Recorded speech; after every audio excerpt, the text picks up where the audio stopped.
We are rolling. Hey everybody, welcome to another episode of the Creative Businessmen. Today we have Scott Cole on the podcast with us. He's a financial advisor. Scott, you want to say hey to everyone and just tell them about yourself? Yeah, so I'm I guess the term now is financial representative. They changed some of the rules by the Department of Labor, but okay. So I'm financial representative. I'm also a branch manager at Bankers Life. I do a lot of other things, but I would say those two the main titles. You're also the VP of the Ferrari Club? Yeah, vice president of the Ferrari Club of America for North Carolina. That's awesome. That's cool. And you got the suit on? Yeah, I guess I should dress down a little bit, but no, this is my suit right here. Like I literally wear this every day. Yeah, so I got a couple appointments a little bit later. So yeah. No, that's cool. I was just hoping for the shoes, like the Scott's notorious for these awesome shoes, like him. They look like bumblebees. Yeah, you played them today. Yeah. I know, right? I mean, this is still a little out there, I guess, with the red, but they're nice. They're nice. Yeah, the ones we saw them a couple weeks ago with Schauser, I was like, oh, that's good. I almost. Just a slight part of me was like, maybe I should get a new suit and some shoes. Almost, yeah. It's like, nah. No, I was like, no, that's not a good idea. But in thought, I was there with you in spirit, yeah. Well, next time. next time I'll wear them, yeah. Yeah. You take the Ferrari out, we'll get the Lambo. I'll buy some shoes like that. It'll work. Perfect, yeah. It's definitely a looker. Yeah. It is. It is. It's a conversation starter for sure. Oh, yeah. So you're, I know you're a really successful guy. You're pretty young, too. How old are you now? Well, I think I look younger than I am. I'm 31. That's pretty young. Yeah, I think a lot of people think I'm in my 20s, but yeah, you look at or I'd say mid 20s, 25. Yeah, 24 even. Yeah, you look younger than Garrett. Yeah. Yeah. Well, I appreciate it. Yeah. Well, how did you get into your profession? Sure. So I went to the University of Virginia at Wise for college for my undergrad. Played college baseball. And then I ended up graduating early there. I had one more year of eligibility for baseball and ended up going to the University of Southern Indiana to play baseball my final year and start my master's program. Nice. And then when I was done with that, I started looking around for jobs. I found the company I'm with. Kind of crazy how I started. I actually moved basically all my stuff back to Virginia to work for my father for a few weeks looking for jobs out here. And then I randomly got a call from the company I'm with today, Bankers Life, and they said, we'd like to have you come in for an interview. And at that point, it was a choice. Do I really want to go all the way out there just for this interview? And I ended up doing it. Drove 9.5 hours all the way back to Indiana and came into the interview, and I said, hey, this is where I want to be. So I wore the same suit in every interview. There's 3 different interviews. Got the job. I went all the way back to Stuart, Virginia, packed up all my stuff, and moved back to Indiana. Just for this job at Bankers Life. Yeah. That ended up back here. Yeah, so I worked in that office for almost 3 years until I got promoted out of that office to come run my own branch back home. Nice. Awesome. So I'm big on goal setting, and when I first came into Bankers Life, there was, my manager sat me down and said, what is your 1-year goal, your 3-year goal, your 5-year goal? And I just basically lined out my whole life on what I wanted to look like, and it just so happened a lot of those things actually panned out. Nice. So, That's good. It's amazing how that works. Right? Yeah. There was a book, early on in college that I always tell people it changed my life. The book called Think and Grow Rich by Napoleon Hill. Yeah, good book. Yeah, so the college I went to, the author of that book was actually from Wise, Virginia, where I went to college. So that's where the Napoleon Hill Foundation is. And basically they made everybody in the business program read that book. And to be honest with you, at the time, I didn't really. I think I looked at the Cliff Notes and try to take the easy way. And right. Honestly, I didn't realize how famous that book was until I left that college. But that's a book I read every year. Yeah. And it's something that I follow a lot of those principles, and I think it's got me to where I'm at today. I've got a limited edition copy that. I typically don't do stupid things. At least I don't think so anymore. But like 5 years ago, I put it, and this is because I was literally broke. Should have not done this. But I found a limited edition copy. It was $600. It was on sale from $1,100 at a bookstore, and I bought it, and I've got it sitting. But I didn't even have the money, so I put it on the credit card. Dang. Okay. But that's one of my favorite. That's one of my favorite books. Yeah, So it really it's a is. great book. Yeah. Yeah. But I shouldn't have done it, but anyways, terrible financial advice Yeah, to do that. right. I was like, I'm never going to find this again. Still pretty cool though. I mean, It is. you know, It worked out. You look It at did. how Oh, yeah, many it did. how Yeah. many people have read that book and said that book that changed their life. You know, I remember my first Ferrari Club meeting. You know, after I bought my first Ferrari, you know, I'm thinking, yeah, I'm going to go in this thing and you know, share some knowledge or, you know, get knowledge from them. And one of the first questions I asked, I was like, you know, have you guys ever read, you know, Think and Grow Rich? And it's crazy looking back. One of the guys looked at me and said, Scott, everybody here has read that book. Yeah. You know? Yeah. And it's just, you know, it's a common, you know, Yeah. I think everybody should read that book. And It's a I great think book. that it's just something that gets you to that next level of thinking. I agree. Yeah, I read it when I was 20, back in 2000. Really? Yeah. Wow. I think I was 22 or 23. It was after you. It was, Well- 20. Yeah, it was after me, but you were slightly older than me. Yeah. But yeah, So you must have read it back in like 2007. it was, yeah, it was about, I think it was 07 actually. Yeah, because it was 2 or 3 years after I met my wife. No, let's see. 2 or 3. Many years Oh, after you met your 5. wife. Yeah, I met it in 05. I did on 5. Oh, okay. Yep. Yeah. Now I remember. But yeah, no, it's one of my favorite. I think you're right. It's kind of funny. There's a few books, but that's one of them that I think people that are on a certain trajectory have read. Yeah. And that's one of them. I don't know. It's just one that it seems to hit everybody. Yeah. And, So- you know, I think, you know, my advice for anybody that's young, just read. You Yeah. know? I mean, that's one thing that a lot of people just don't do. Yeah. You know? And I think that being successful is a choice, but also being broke is a choice. I agree. You know? And everybody has the resources and tools. I mean, we got computers in our pockets, Yeah. you know? And Yeah. you can go and research all this. You can go to a bookstore. I mean, you have the choice to be successful, but We're it's just cyborgs. something you got. Yeah, you guys are, right? Yeah. Yeah, we are. I mean, Yeah. people have no excuse to not stuff information in their brains these days because, Yeah. you know, you don't have to go to the library anymore. You don't have to find the resources. You just pull out your phone and it's there. Yeah. You Google it and read it. Yeah, I was thinking about something like a program. I've been trying to we do, and I don't typically talk about it because it's not about, I'm not trying to get glory for things that we help do, but there are like different things that we try to do and foundations and stuff. But I was thinking about like Shazer with Chizzy's Wildcat Reserve, like something we care about. But I was thinking about something else for, because I always say I'm more sympathetic to children than I am adults because children can't control their environment. Mm-hmm. So I was wondering about maybe either writing some or having some written, but books that are designed for different age groups that are like business principles and concepts and things like that in a watered down form, and giving them to anybody that asks for them, but designed specifically for people who don't have easy access to them, and maybe even doing some type of digital platform, where they can log in for free and like all these different things, just to start to put some of that information, because it is so, literally, it's at your fingertips. There are some groups that don't have it though, so I'm like, man, this could be something that very inexpensively could be, I can put books like this in people's hands, because it's amazing to me how it can change your perspective. So I don't know. It's a great idea. No, I love Yeah. that. And that's actually one of my passions too, is going to middle schools and teach about entrepreneurship and Yeah. finances. I did it for the Girl Scouts, and Yeah. I used to, I used to hear stories about kids that don't have food and supplies and stuff like that. So I started donating, Yeah. and it makes me feel good, but it just puts a Band-Aid on the problem. No, you're right. So years ago I was dating a teacher, and she asked me to come in and talk, and I did, and I loved it. And then I started doing that. I'm not gonna say all the time, but I do that more often. And once the coronavirus thing is over, I'm gonna Yeah. do that a lot more, and make it something that is just always on my schedule. Yeah. No, That's I like awesome. that. Yeah, I recently got to go talk at a high school to kids about filmmaking. Yeah, That was really cool.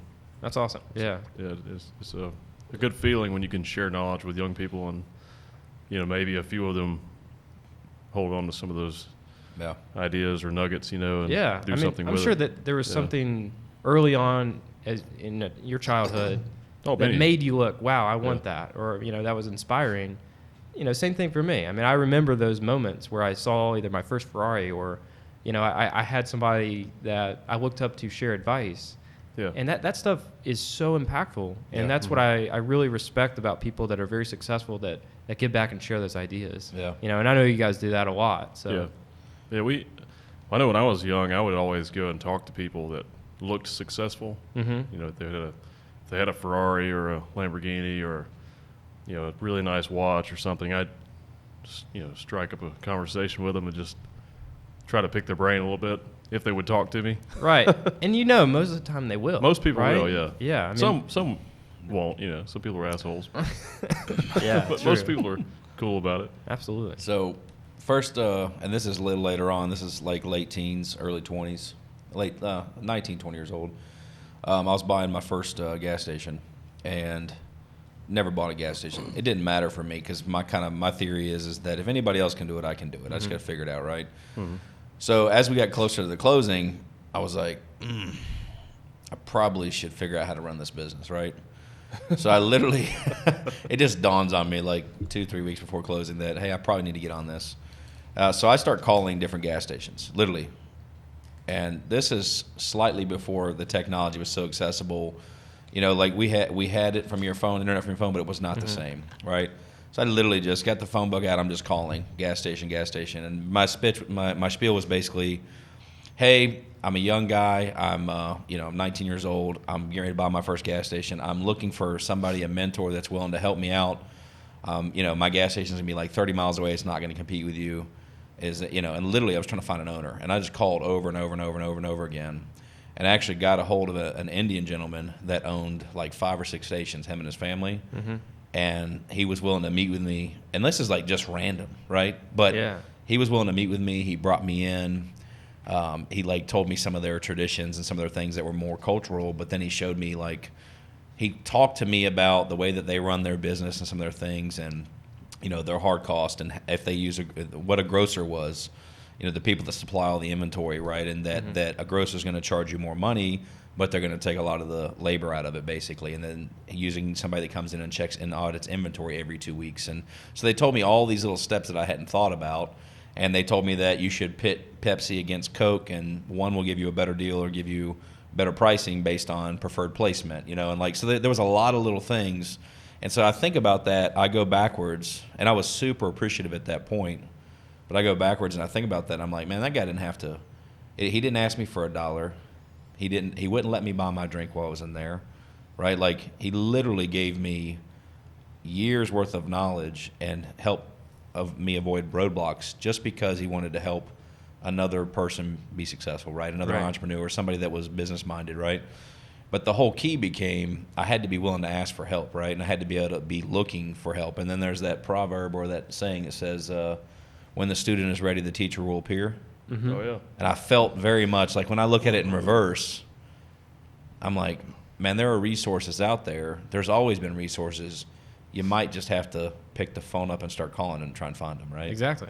So, anyway, I thought that was pretty cool. No, it's interesting, yeah. I think that's the biggest thing is you just got to ask. I think there was a time in my life that I realized that sometimes you can just,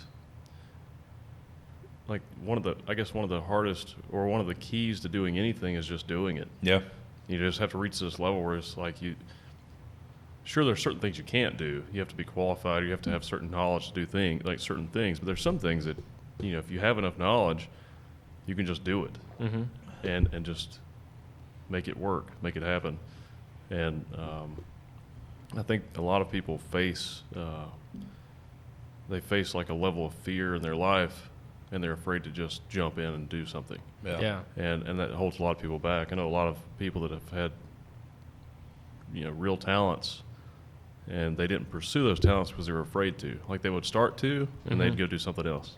Yeah. And they'd come back to it, and they could do something else. And it's like they want to stick their toes in the water, but they won't jump in. Sometimes you just have to jump in. And I think, but maybe that's a personality thing too. Maybe there's just some of us that are more predisposed to taking risks. Because Daniel and I, neither one of us are really afraid to lose everything. We've just always been that way. Yeah. But a lot of people are. Yeah. Now I will say this. I used to say, and Scott, you didn't know me at this point, but I used to, one of my famous sayings, famous last words, I had family members be like, what are you going to do if you lose everything? And I would literally, and this is common, it came up all the time, because I was young and early 20s and was doing very well, and it just, to everyone else, they're like, oh, he's going to lose everything, right? Not for any reason, just because they didn't think I should have been where I was, right? Because they were twice my age and couldn't figure it out, right? Just didn't make sense to them. Right. And they'd say, what are you going to do? You lose everything. I'd be like, I did it once. I'll do it again. I'll start over tomorrow. Yeah. Exactly. And the only thing that I'll change now is I'm not so cavalier with it because I don't want to start over because it sucked. And I mean, I'm keeping it PG. Yeah. It fucking sucked. We'll turn it up a little bit. Like, it was bad. A little more accurate. That's a little bit more accurate, right? That's just a taste of what it was. I don't want to do it again. I know I can, but I don't want to. Like, so now I'm going to follow Warren Buffett's rule. Rule number 1 is don't lose money, right? Like, I'm willing to take risk, and what I mean is you got to win more than you lose. I'm definitely willing to take risk. I'm definitely willing to put on the line, and I've gotten back to where I am because of that. But now I'm at the place where I'm like, maybe not all in, maybe not risk everything at this point. But the me that got me here, it very much was that way. Yeah. So I think that's what you learn from the loss, though. When you do lose everything, you have that big loss, then you realize what not to do. Yeah. I think that's an important lesson. You realize what not to do, and you also appreciate. I feel like we both appreciated what we had before. Yeah. But after experiencing big losses, you really learn to appreciate what you have and what you accomplish, and you learn how to do things in a better way, make better decisions. I think it's just part of growth. Yeah. I think it's important. I see people that haven't lost, and a lot of times, not in all cases, but a lot of times they don't have that appreciation. Yeah. And they their attitude's just different. You ever heard that thing? There's 2 types of motorcycle riders: the ones that have wrecked and the ones that are going to wreck. Yeah. I think there's 2 types of entrepreneurs or business owners: the ones that have lost everything and the ones that are going to lose everything. Yeah. Like, literally, it's coming, right? Because you just don't know until. I think it's just one of those lessons. Like, I don't know. I'd love to talk to every billionaire. I'd love to hear, but I'm sure they all have those, like, meteoric rise and meteoric failures. Like, I just think they go hand in hand. Oh, for sure. Well, there's always that breaking point where you either give up and go back to the traditional way, Right? or you keep going. Yeah. It's funny you mentioned the motorcycle riders. Yeah. I'm missing my right leg. Yeah. No one knows. So. It's funny thinking From a back. Like, the first motorcycle, time I met yeah. Neil, I was like, I thought it was a brace. I didn't know he bro. lost his leg. So I was like, "What'd you do to your leg?" Bro. I felt so bad after that. Yeah. When we were at Biltmore. We did a little family trip, 2-3 weekends ago? Yeah. We're at Biltmore. We're walking, and this guy's like, it's this older gentleman's like, he's like, oh, I got a leg. I got one of those. And I'm like, that's what he said. I got one of those. And I turn around. I'm like, and I look at the guy. It's an older guy. He's wearing shorts, and he clearly has 2 legs. Yeah, I'm looking at his leg, and I'm like... Yeah. So I'm thinking, is this... So now I'm like, what's going on? I think this guy's giving Neil... Like, maybe he's joking. I'm like, damn, that's a pretty brutal joke for somebody you don't know. Right. Right. Neil's like, I could tell. And I think Neil was like, oh, it's a... What'd you say? It was a... I said, oh, you're talking about the neoprene cover. I said, this is a prosthesis. Yeah. And I unzipped it, took it off, and he's like, oh, I'm sorry, man. Because we were like... I was like, man, if that's a fake leg, that dude. I was like, Neil, you got to step your game up. That dude's leg. I know. I was looking at it. I was like, that's a real leg. That's a biological leg, yeah, man. that's a real leg. So I was like, this dude's got a wicked sense of humor. If that's a prosthesis, you're Terminator. Yeah. We need to talk. So anyway, but yeah, motorcycle wreck. So see, the problem for me is I've known Neil so long, like I forget. It just to me, it's just his leg. Mm-hmm. That's how it is to me. Yeah. So it's just like, but anyway, but yeah. Actually, there's 3 or 4 people in our main building that have had really, really bad motorcycle wrecks. Mm-hmm.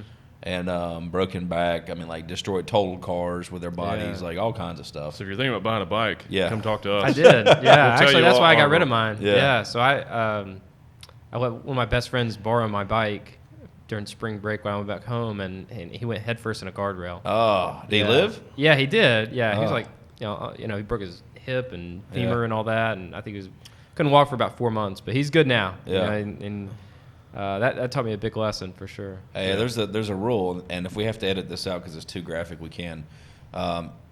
Motorcycles are like your girlfriends. You don't let your friends ride them because they come back fucked. Yeah, that'll probably be edited out. So, anyway. That's bike week humor. Bike week humor. Yeah. Yeah. Oh, wow. Yeah, usually like some 300-pound chick on the back of the crotch rocket's got that in the back of her shirt. I still enjoy bikes though. I won't ride on the street. It's too risky. So many people texting. That's what happened to me. Oh yeah. Guy was texting, ran a red light, and hit me. But I still enjoy. Like I don't have a bike right now, but I would still go to the racetrack. Ride. Do road course type riding. Yeah. Track They're days. fun, man. They're really awesome. are. Yeah, and I love enduro riding too. I need to get another dirt bike. It's a lot of fun. Yeah. It's just kind of like ride at your own pace, enjoy nature on a dirt bike. Yeah, I like that. Yeah. It's fun. So when you said you got in with Banker's Life, I'm curious, did they, and I don't know how much you can talk about it, but Sure. but when you originally got in, did they offer you straight salary or straight commission, or was it a hybrid program where there was some type of base and then incentives based on sales? Because I'm curious about that. Like, you went from being a college student with no sales experience? None. Yep. Yeah. So that was like your first venture into sales, and obviously it stuck. So what was that process like for you? Like, how did you feel about it, and is it still the same way today? Because I mean, to me, I love sales because the more you produce, the more you make. Right. Yeah. So there was no base. It was 100% commission. And to be honest with you, I did not know how that worked. Right. I mean, the guy that hired me was like, hey, you make 35 to 45,000 your first year. If you work really hard, you make maybe 65, 80, somewhere around there. Right. Yeah. So I was like, and all I thought about was the 80, and that's what stuck in my mind. All right, I made 80,000 my first year, Yeah. And and when I moved all my stuff back to Indiana, I still had to get a license, but really I didn't have any money. I mean, I was drying up on my student loans, and by the time I started everything, I had like $500 left, and bills were coming due, which were more than the $500, and I started getting really nervous, and that's when I called my mom. And I love my mom, but, I said, hey, I just got this new career. I'm really excited about it. Can you and Dad maybe spot me like $1,000 and go fit into me and pay my bills? And my mom's exact words were, congrats on the career, Scotty, but don't you ever call here asking for money again. And then hung up on me, And I don't even know my brutal. And I don't know if my mom even remembers it, but at the time I was so scared, nervous. My chest started tightening up. I didn't know how I was going to make it, but that's one of those points where you either suck it up and you do it, or you quit and you go back to the traditional system. Yeah, sure. And it started going to more of a motivational thing for me. Of man, I'm going to be able to speak about this one day. And here we are. And and there were still ups and downs and trial and error. Throughout the beginning of my career, but I saw the opportunity. I saw the potential. And I think that's what a lot of people either they focus on the really good, and those typically are the very successful people, or they focus on it's commission only. Oh, what if I fail? And they go to all those fear things that drag them down. Yeah. So. Yeah, I did. I won't say the name of the company, but for the lion's share of my working life, so probably since like 14, with the exception at 14 I was working part-time. Obviously I had a job at Napoli's Pizza in Asheboro, but I was still an entrepreneur, still doing things on the side, right? Like I was literally just working to generate revenue to run my business. That was literally the sole purpose of having a different job.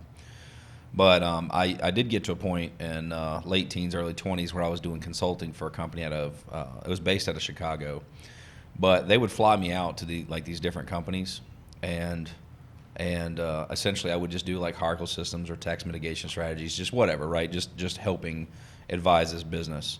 And it was really interesting for me to see how much you can have the exact same pay plan presented to teams of people, and some people would get rich and others would say that it was a scam and people weren't being paid enough and they would quit. Exactly. And it was solely based on fear.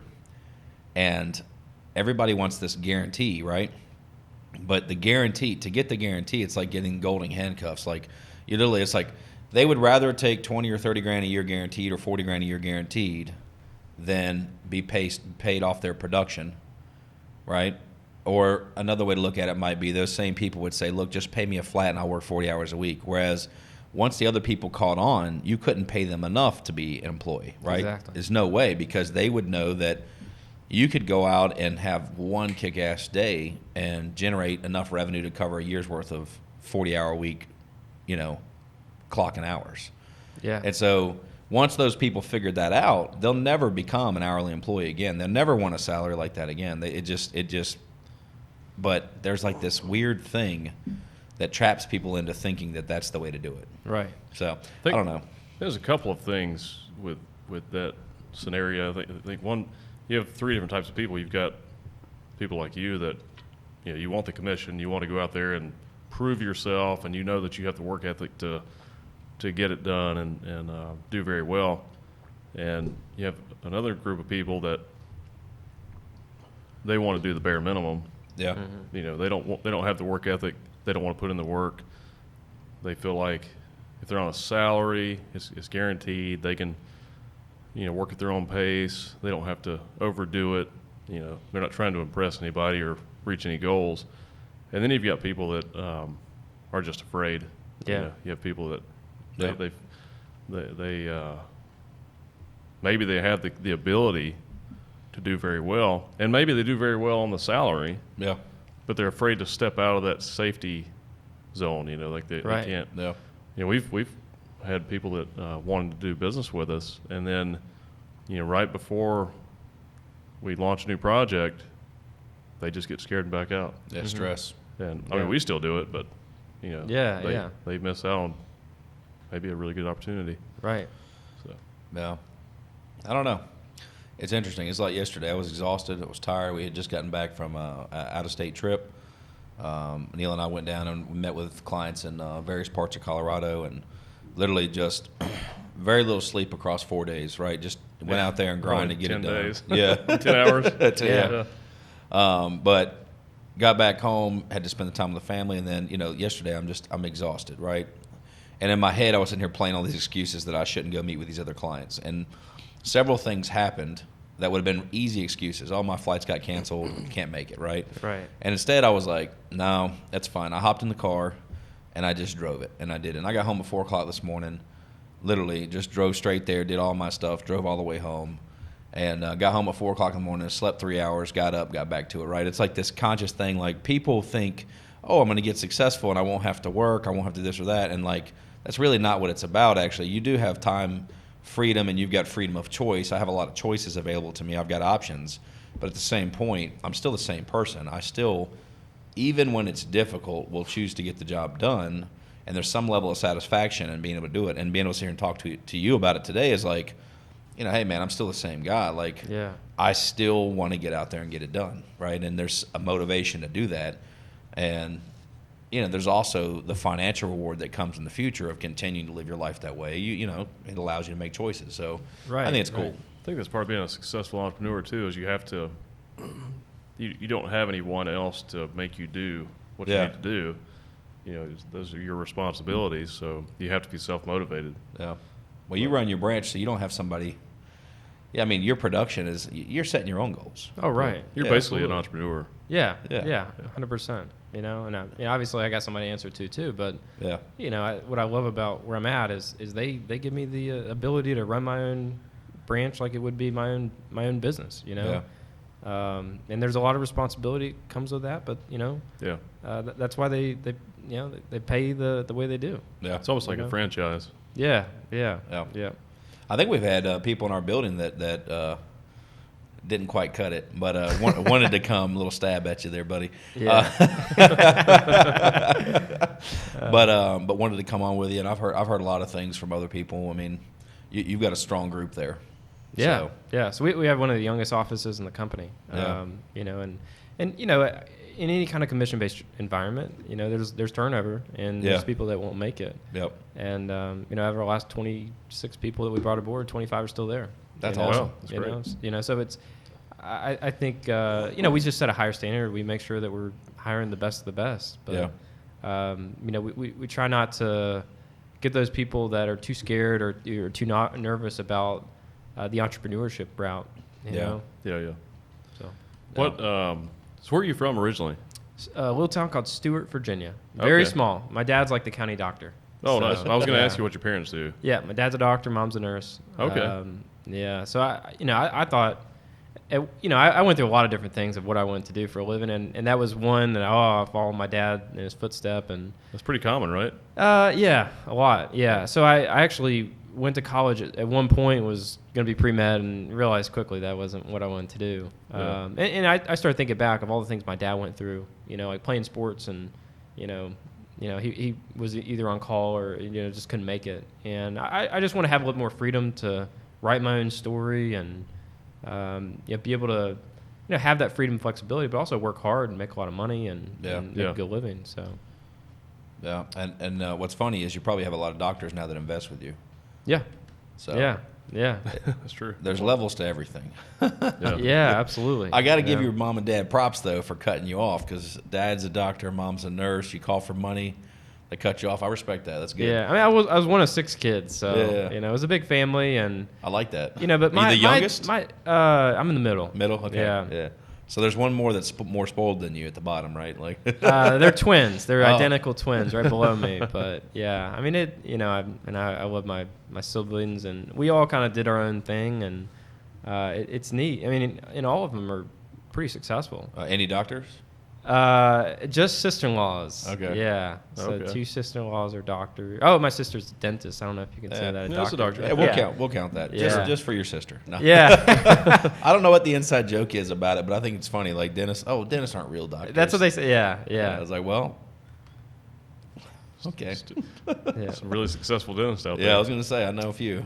Yeah, absolutely. It's a great career for sure. I've got a dentist that lives down the road from me. He's got a $4 million house, and I'm just thinking how many teeth have to be done to buy that house. And I'm Well, like, this guy's got it. That's a dentist with a good, a dentist who's a good business person. No, yeah. Exactly. Yeah. I mean, I think that's another thing. A lot of doctors and dentists aren't entrepreneurs. Right. I've seen dentists that make $100,000 a year and dentists that make $1 million plus a year. Yeah. Right. Yeah. That's true. Right. Yeah, it's about how they scale and how Yep. many patients they're seeing. So Yep.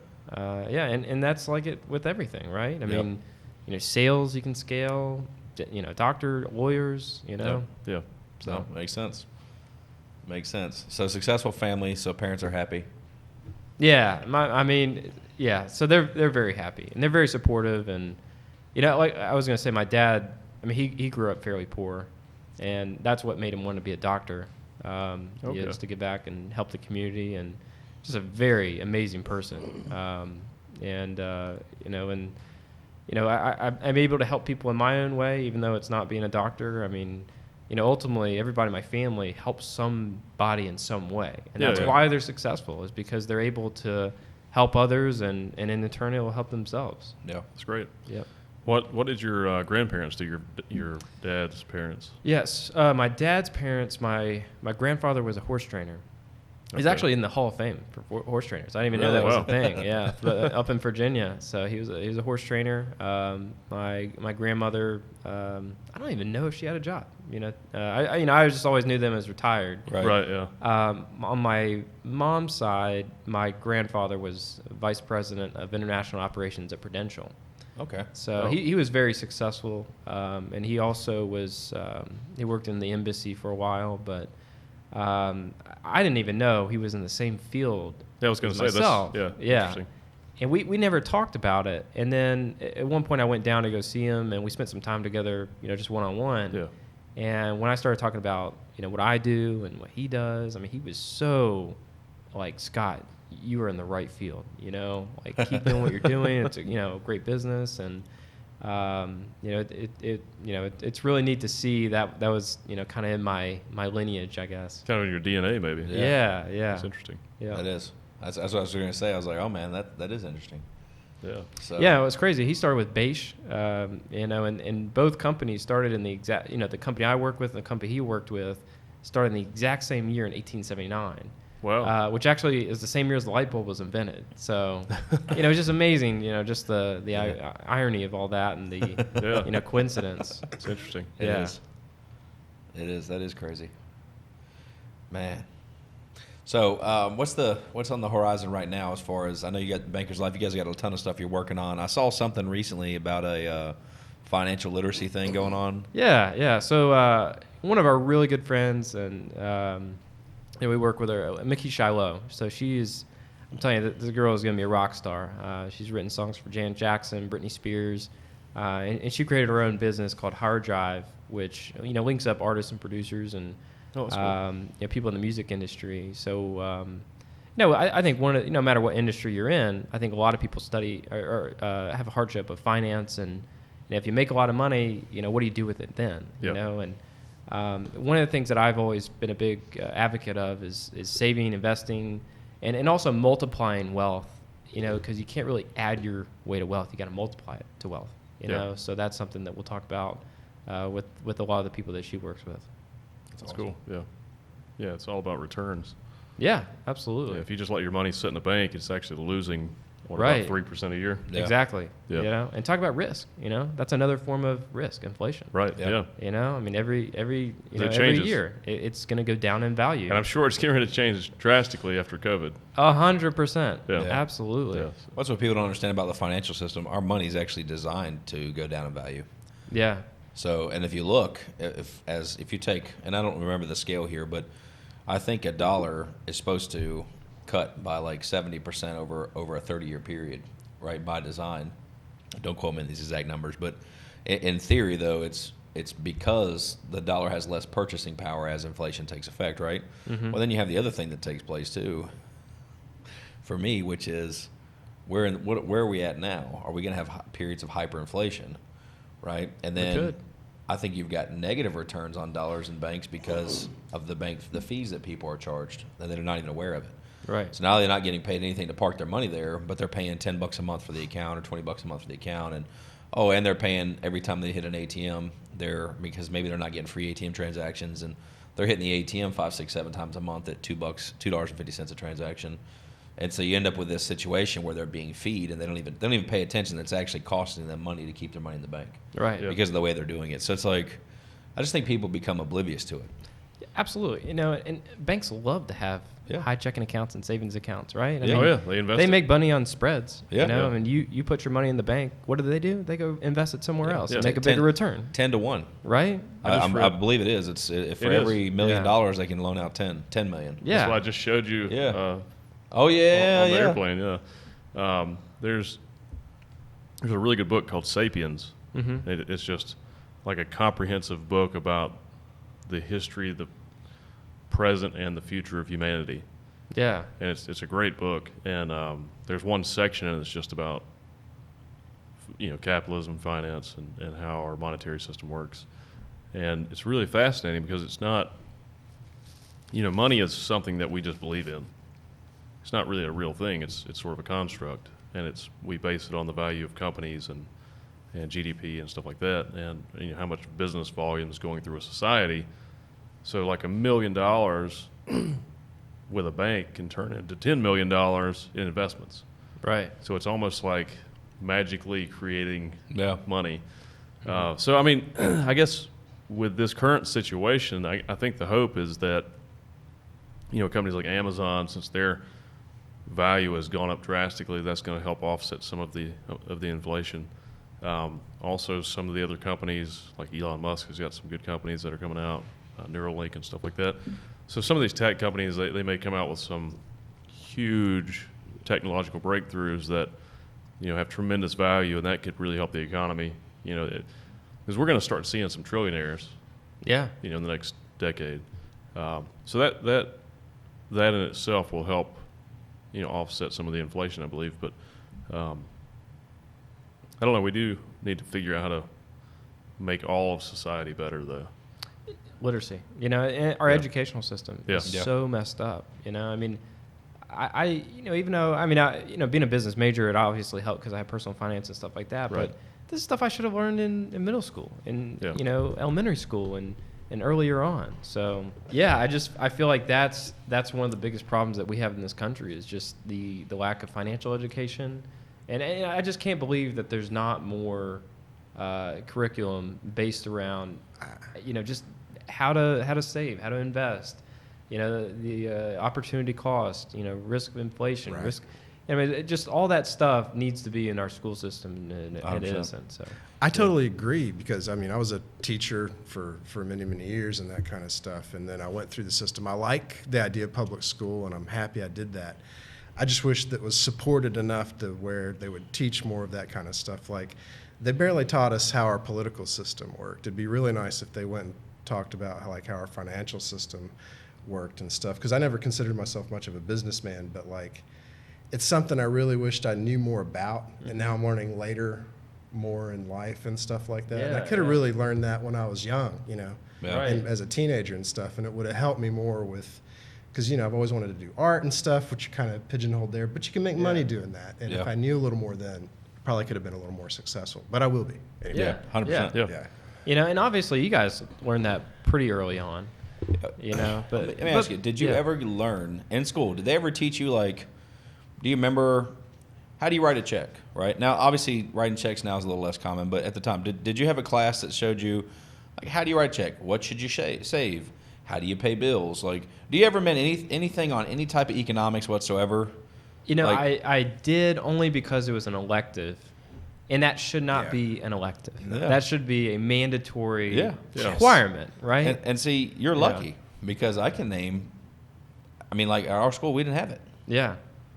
Like, it wasn't there. When I got in high school, this is, the best we had was Coach Dubas, which is a whole series of stories itself, but that taught a class, I don't even remember what it was called, but there was like a 2-week period where we did a simulated business, right? Out of the whole year, there was like this 2 weeks, and it was the most fun I had. And we basically created this business, right? Yeah. And it was awesome. And then I realized everyone else did nothing. Like, I literally tried to create an actual business, and I misunderstood what was going on. What was just supposed to happen was we were just supposed to read about these other businesses and then write a paper. Mm-hmm. I basically created this business and all these different things and how it would operate and how it would work, and that's why I had so much fun. And I still got an A, Coach Dubas. It basically was that you show some effort, you're gonna get an A in his class, right? Right. But I thought, like, why don't they have this? Why don't they teach this? Why don't they teach financial literacy? Why don't they teach some version of, hey, you're about to go out into the world and life's about to hit you in the face. Here's some things you can expect, like rent and insurance and power and water and utilities and a car. And literally here's some things you can expect. Here's some careers. Here's how money works. Here's how taxes work. Like, even just basic. We don't get into big principles yet. Let's just start with some basic financial principles. Just how to be a productive member of society. Yeah. How about that? How about, I would love, even included in that is about giving back, but you can't expect people that can't survive to give back. They can't contribute financially, but they can give back in other ways. Like, I think that's a part of it. It's not just about, for everybody's not about making lots of money, right? Right. Everybody has different goals.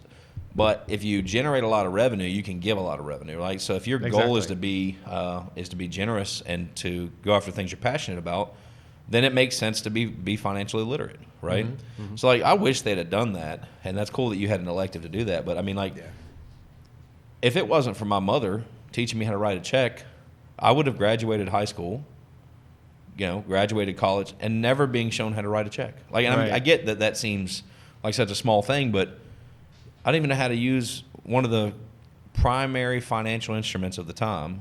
Right. I didn't even know how to use it, right? I have people in this building, and I'm not going to name the name, but I had to teach him how to write a check a few weeks ago. Right? Like, literally, he's like, well, where do I fill it out? Like, now they've gotten so used to using the debit card and credit card. Right. It's like... It's all digital. It's all digital now, right?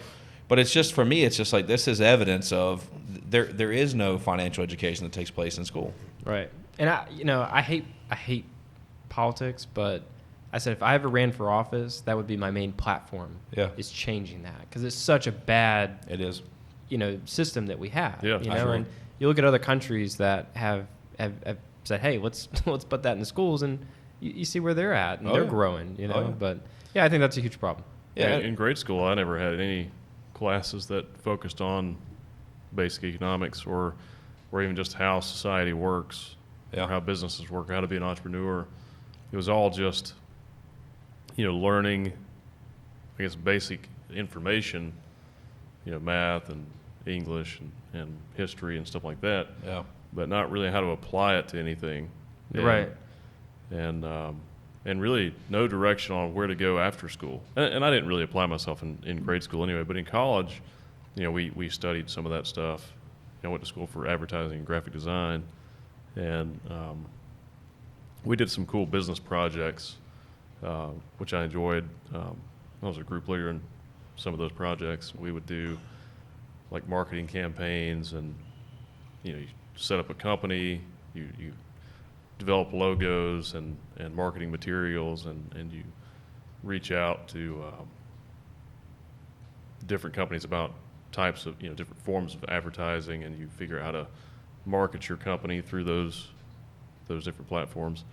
So that was a good experience, but that was the first, I guess, educational experience I had with anything related to business. Mm-hmm. Outside of that, I learned a lot of things just on my own, because I've always had the desire to be an entrepreneur. So that was sort of a natural thing. And I had an uncle that planted a lot of those seeds at a really young age. I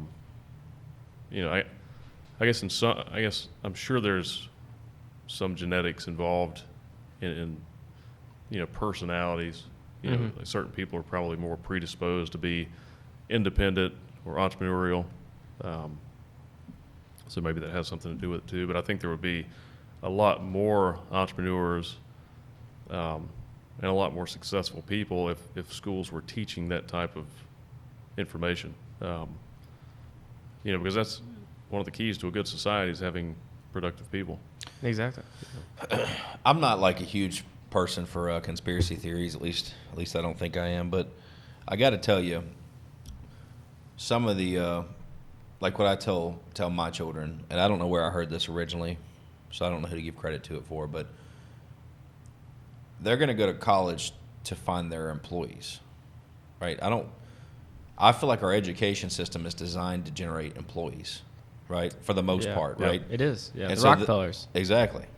So I feel like, and so when Yeah. I talk to my children, like my 9-year-old, and we talk basic business concepts and a barter system, he pays for half of anything. Like his taekwondo I pay for, right? But if he wants a special thing, right, a katana or a this or a that, some special thing that's not part of it, he's going to pay half of it. And if it's something I really don't think he needs, he has to pay all of it if he wants it. I'm not going to tell him he can't have it, right? And at 9, I think he's intelligent enough that if he wants something bad enough, and he understands he's had to save and sacrifice with money, and he knows that if he buys $5 things, that eventually he can't buy the $100 thing, and he decides he wants a $100 thing, and I think it's a terrible idea, I'm going to tell him I think it's a terrible idea, but it's your money. If you'd like to do it, you can pay for all of it. And then he'll do it. And he's learning a lesson, right? Mm-hmm. So, with the exception of that, we split it 50-50. So I'm giving him all these things. Well, he's already talking because school brainwashes you. So I'm like literally, he'll come home, he'll tell me what his teacher, who makes $30,000 a year, is telling him, this process of what happens in life, that you go through school, you get to college, and you get a good job, a career, and you work. And it's the same story that I was getting told when I was in school. And the story is false. It's a false narrative, right? But this is what my son's in this environment, so I have to kind of like decommission him. I'm like, well, listen, that's partially true, and you have to remember that we don't all play by the same rules. Like, this is a game, and there's a different set of rules for you if you choose to understand that it's a game, right? You're going to go to school, and I said it's a great place for you to find people to help run your companies, right? Like, I'm just talking to him in a different way. Right. And like for me, though, it makes me really think that the education system is designed to create a workforce, which comes back to this whole the Rockefeller thing you're talking about. Yeah. It was designed to fuel the bureaucrocy. Yeah, Exactly. Yeah. I know. So I get to talk. You want to turn hours it on about that. But you want to turn it on its head, and I like that. Yeah. So do you have some background on it? Because a lot of people don't know this. Well, I mean, the Rockefellers basically created the educational system to create employers or employees. Because you need it, right, in the workforce. You did. But as a human being, do you really want somebody to tell you what you're worth your whole life? I couldn't imagine. I really can't, and that's why I'll never work on a salary, or hourly pay. Like, I like performance based, because I can determine, what my life's going to look like and basically what I'm worth. Mm-hmm. So So I guess I've read about this too. I think they even mentioned it in *Sapiens*, but. So during that time, I don't remember what year that was, but it was hard to find, new industry coming out. It was hard to find qualified people to do certain jobs. So they created the education system to make people more qualified for the jobs. So they would come out of school and have more knowledge, be more structured, so they could fit right into these jobs for these corporations. Yeah. And maybe that's okay, right? Yeah, like sure. everybody, some people may say that's sign me up. That's what I want. Yeah. At what point there should be a choice? And I think there's something missing. There's a vacuum. Like, where is the education system that you and I are talking about? And I'd like to be able to voluntarily put my child into that system, right? That has the school of thought that we're on the same page, right? It's amazing to me that all the self-help books, the positivity books, the business books, the entrepreneurship books, if you look at all these books, right, all this knowledge, and none of them are in the school system. Like, where is that education? So, like, I go, well, how do you just create that education, right? And so one of the things we're even considering now, predominantly because they're trying to make kindergarten-age kids wear masks for 8 hours a day, and I'm not a huge fan of that, right? I can't wear the mask for 8 hours a day. I can't expect a 5-year-old to wear a mask for 8 hours a day. So, but anyway, Right. But that's also pushed me further to go, maybe I need to look at other options. So I'm looking at various private schools, and they've got different ways that they're going to enforce, right? And then I'm looking at just hiring private educators.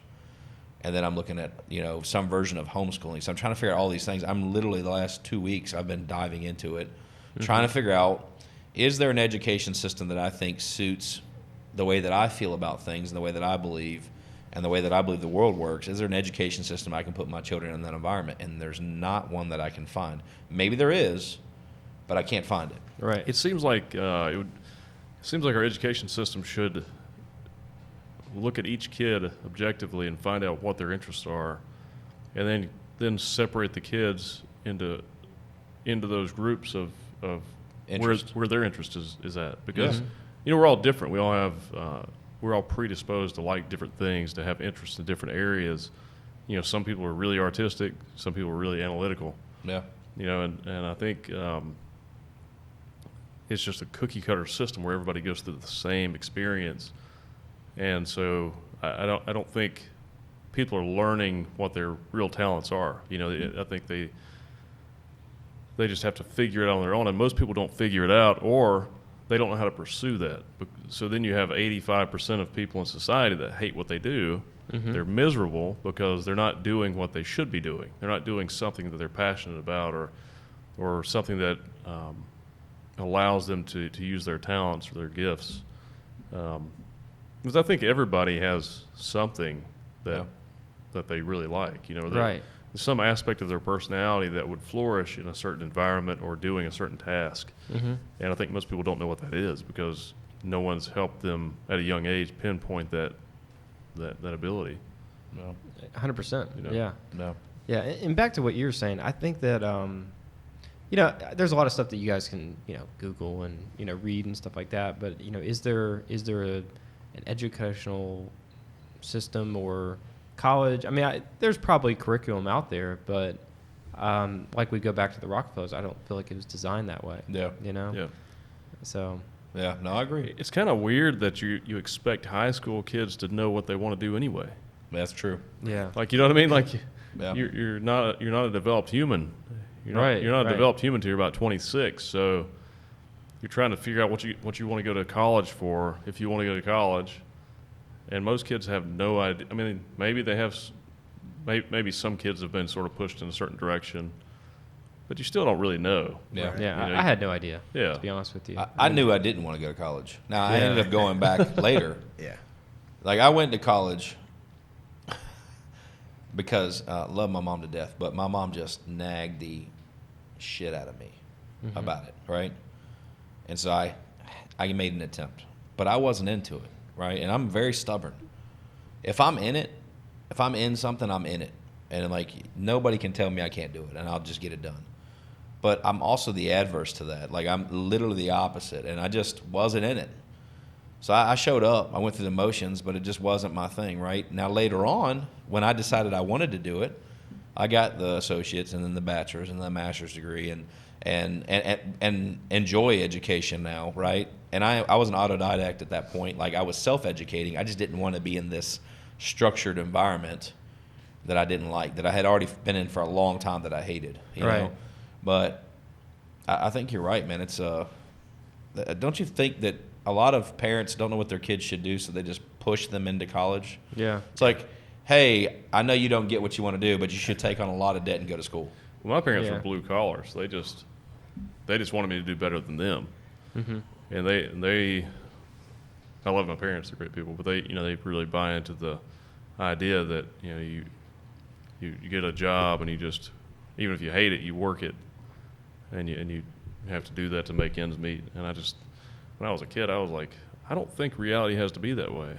Yeah. I saw other people be, successful people, had nice things, nice homes, nice cars, and I was like, well, if that person can do it, I can do it too. I think my parents just chose the wrong plan. Yeah. There are a few programs out there. I mean, the problem with it is there are some great programs, but they're small. They're sort of here and there. Like A+ was around for a while. That was a little better than what you got in some other stuff. And then my mom started an early college that was like from a grant from the Bill and Melinda Gates Foundation and that kind of stuff. And that was kind of interesting because it took all these kids who would normally be like outcast in a school because they weren't like great at sports or natural mathematician or something like that. But it would take them into more of, I won't say an artistic environment, but more of like teaching people how to be an independent thinker, a lot of problem solving. Yeah. And they would destroy all the other regular schools' grades. They would just be higher than That's everybody awesome. else. That's good, yeah. Fighting, of course, like they didn't want them to succeed, but they ended up being a success story. But you have to make sure the people running it keep that same thing in mind, which is a really hard part. But she's retired from that now. But it was a good thing in that kind of way, but it's too bad it's not like widespread. It was just a little better. No, I would love that as an option, like something like that. That's a good point, though, talking about the tech side of it or artistic side is, if you're young and you have some type of artistic ability and you really enjoy it, you should pursue that. Yeah. Or if you're interested in technology, and that's a great field, pursue technology because you can get a job in those fields and be very successful if you're in Silicon Valley or somewhere like that. Or, create your own. Get that high-paying job, get really good at what you do, and then branch off and create your own company. Yeah. And there's a lot of successful entrepreneurs that have really good trades or good skills. That those are specialty things. Mm-hmm. It's not. We're sort of like, we're just serial entrepreneurs, so we have this general understanding of business. But if you have a really good skill at something specific, you can turn that into a business. Yeah, 100%. And yeah, I'm sure like you guys are on so many different things. Like it wasn't just one thing, or you specialize in a certain area. It's just overall business. Right. Yeah. Just creating stuff. Yeah. Yeah, and finding value and transferring that value. Right. Know? Yeah. So, but yeah, you're right. I mean, I feel like there should be something better to help people find what they actually want to do. Right. Yeah. And I think what we do is highly important. Or people like us, people that are entrepreneur that put things together. Because I think what happens is, let's say you're in a field that's highly specialized. So I'll give you a broad stroke. If you're a family doctor, okay, that's not a specialized thing. You're a doctor, but amongst all of the doctors, that's not a specialized field. It's kind of a general practice, right? Mm-hmm. You can know a little bit about a lot. As you specialize, let's say you become a heart surgeon or a brain surgeon, right? You're going to have to dial in and focus to such an extent that you perfect this one thing. You're not a general practice doctor anymore. You're not diagnosing colds or flu or coronavirus or whatever. You literally are all things the heart or all things the head, right? Like whatever that is. And the more specialized you become, everything else is just white noise because you have to dial in on this one thing. And I think that's where people like us come into play is we can take really highly specialized people that know what they're doing. They know it. And that could be a heart surgeon or it could be a plumber. I mean, literally, they've dialed in on one thing and they're awesome at it, right? They don't know anything about running a business. And I think that's where people that have helped come in from an entrepreneurial side and go, hey, we can actually turn this into a business. We can create scale. We can do these things. It's not that person's fault. They're so specialized that they don't have time to focus on the business concepts and to go through this education process, right? They've spent it all becoming a heart surgeon. And what's actually funny, we have people that we meet with that are highly specialized individuals that make a lot of money, some of them millions of dollars a year, highly specialized doctors, and they have no business. And I don't mean this as a stab, but their business prowess is just not there, right? And it's kind of interesting to see that, because you would just expect someone at that level to just know these things, but they don't. And I think part of that's because they're so highly focused, and that's not necessarily a problem. You want your heart surgeon to be highly focused, right? Highly specialized. Right. I don't care if my heart surgeon knows how to run his business or not. I care that my heart surgeon is going to take care of my heart, right? Yeah. So I don't know. It's kind of like, it almost creates a symbiotic system where you need different types of people. And kind of, Neil, you were saying earlier, like, wouldn't it be cool if you could, I don't know, I feel like separate into groups of interest. Yeah. Like I'm toying with this idea of donating tons of Legos to school, and Lego sounds stupid probably, but my 9-year-old just finished a 40-hour build contract. He's been building Lego since he was like 3. He just did a 40-hour build, I think almost 4,000 pieces, huge, right? And he's I don't know if he's going to be an engineer. I don't know what he's going to do, but huge. He's got great problem-solving skills. He's working on these big projects for 9 that are meticulous, that he's having to know, hey, I'm going to work this many bags a day, and it's going to take me this many days to do it. And I'm going, you know what? This could be good in the education system, because there's some version of this that I think would tie in well, that certain kids they're going to think they're playing a game, right? They're having fun, but they're actually doing something that I think is productive long term. Yeah, he's learning how to make goals and accomplish a project. Yep. So, yeah. But anyway, so I don't know. Might be something good. We need to put Lego building in school, maybe. Yeah. For sure. Down. Yeah. About the doctors, a lot of doctors hire consultants to come in and basically tell them what they should already know about their business, and they pay them thousands of dollars a week to do this. And I've seen this. It just seems silly to me. It's like, what a waste of money. Like, well, bring me. I'm a consultant. Bring me in. I'll help you run your business. Right. Yeah. But my dad, for example. Yeah. You can be a base, general practice doctor and make more than the specialist if you know how to run a business, because you can create a giant practice. You can hire the heart surgeon to work in your practice. Right. Yep. Yeah. What I was saying is my father, same thing. I mean, he's really good at what he does, great doctor, but the business side was something that he kind of struggled with it in the learning process of how to get that up and running, and and sometimes you need consultants to come in and show you, hey, you're really missing this, the boat on this of expenses and revenue, and getting that all tweaked, to be more efficient. Yes, that's right. Yeah, and I think the way that, like, Daniel and I think as serial entrepreneurs is, we could own a medical practice. We just need to hire the doctors. Right. There's not many businesses I don't think I could own. Yeah. Because I couldn't do the work, but I could run the business, and I can hire the people to do the work.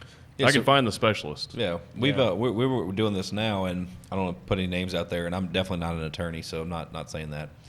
But I got told from a couple attorneys, that we couldn't own a law firm, and it didn't seem right. I was like, well, that didn't make any sense. I think I can own anything. And I was right. You can own a law firm. I can't practice law without a law license, without a law degree, right? And a license, a state license. Nor would you want to. Nor would I want to, right? Right. But I can own a firm, right? But the people that basically hold the license of that firm have to be licensed. It's like owning, now with a brokerage, like a real estate brokerage, I think, and you have to check to be sure, but the person that's holding the license has to be a BIC, a broker in charge. You have to have somebody that's qualified, right? But there are companies that are owned. Think about, as an investor, if you can invest in a company, you can invest in a publicly traded company. Maybe one of those is a law firm. You don't have to be a lawyer to invest in it, right? That was kind of my premise. Like, I should be able to own a law firm. Right. And so that's one of the things we're actually working on, is we've got an attorney or two that that are with other firms that we're talking about forming a firm, right? Mm-hmm. I have no interest in practicing law currently, but I think it'd be an awesome business to be involved in, right? So we're trying to look at the metrics of It's it. not going anywhere. It's not going anywhere. Yeah, Yeah. no. You know, and so it's one of those things like, okay, what we really do is we solve problems. Yeah. And like, this is a problem that we're trying to figure out. I love hearing that I can't do something. I'm like, well, wait a second. That just means it's more difficult, right? There's a way to do it. And people that solve that problem, people that solve difficult problems usually get paid very well. Right. And so like, that's what I think about, like with a consultant. Him and I, we consult for a lot of companies. Some of the problems are very intricate, right? And they require a lot of moving pieces. Some of the problems are, how long should the music play before the phone picks up? Like just the most basic things. Right. Like, what type of music should we have? I mean, like, it's just stuff that you just go, really? But You step back. yeah. Yeah. So, but anyway, I still think it comes down to solving problems. Like the stuff that you guys do at Banker's Life. I get it. Everybody's there. You know, I don't know what the carrot is. What do you think the carrot is that brings people to Banker's Life? What do you think? What do you think? They think it's one thing, but Yeah. it's really a lot of other things. You talking about on the agent side? Yeah. I think it's the vision, the culture, that we're doing something special. You know, Yeah. I mean, you look at the average age of an insurance agent in the United States, 59. Yeah. Average age of a financial advisor in the United States, 55. Yeah. Wow. Right? So it's a very old industry. And in the next 5-10 years, a lot of these people are going to be retired. Yep. Right? So you're looking for your next financial advisor or your next insurance agents. And you look at the population right now, I mean, there's more baby boomers you got 10,000 people a day turning 65, and that's really what we specialize in. Yeah. And the amount of insurance agents and financial advisors is going down drastically. I mean, there's less insurance agents now than there was in the 1970s. You know, yet more, a bigger population. So it's, I think when I started looking out for companies and started interviewing, I did a SWOT analysis on every company and all the industries and trying to figure out where's the best opportunity for me. And it just made sense to me that this was it. Oh, yeah. And I think people are starting to see that. And that's the message that I convey to a lot of the people looking for a new career. Yeah. Yeah, if there's a high demand and there's not many people Right. focusing on that demand, that's a good opportunity. Supply and demand, right? Yeah. I mean, the demand for the product is, there's more, people needing what we do. Yeah. And the baby boomers are all hitting retirement age right now. Yeah. And then the supply is going down. And I don't know this for sure, but I would guess that a lot of your clients are people that have done very well in maybe a career, but they're not necessarily business-oriented people, so they don't know how to invest their money. So it's easier to just give it to you and say, help me invest this so I can, have a good retirement Absolutely. or a safe investment. A lot of people don't want to take these big risks. Right. Just like when we go back to specializing in something, right? Yeah, yes. I'm not going to go to a general practitioner to do heart surgery on me. I'm Yeah. going to get a cardiologist, Yeah. right? Yep. Same thing with us. I mean, people have worked a lifetime to accumulate assets. They've done a good job in their specialized skill.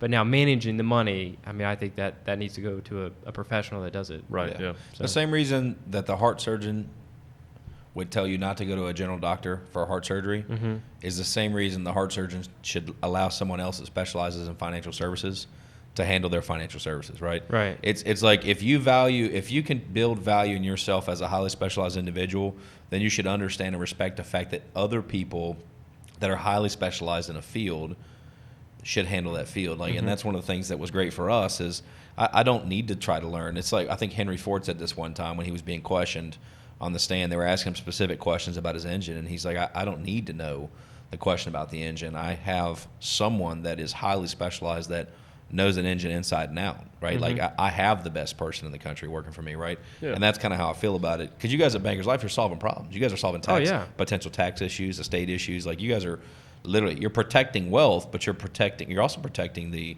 transfer of wealth. And I'm speaking in general terms because I know some of what you guys do, but people think, oh, it's a place for an investment, but it's so much more than that. Like, there's so much more that you guys are doing. And it's really interesting to me that even like you just said, is less insurance agents than there were, and there's more demand.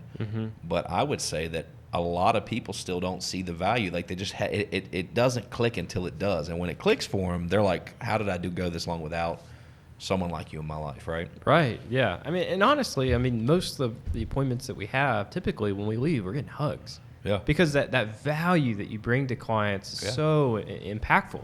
Yeah. And so many things that, people just don't know about the rights and their options and their entitlements. And, retirement's a different ballgame. Tax I issues. mean, I mean, you go from the asset accumulation phase to now you're going to the preservation and eventually the distribution phase. Like where are those assets going to go at some point? And obviously you got taxes involved. You've got, there's so many different decisions that you have to make. Yep. And that's where we come in to help them out with that transition. Yeah. And you have your own office.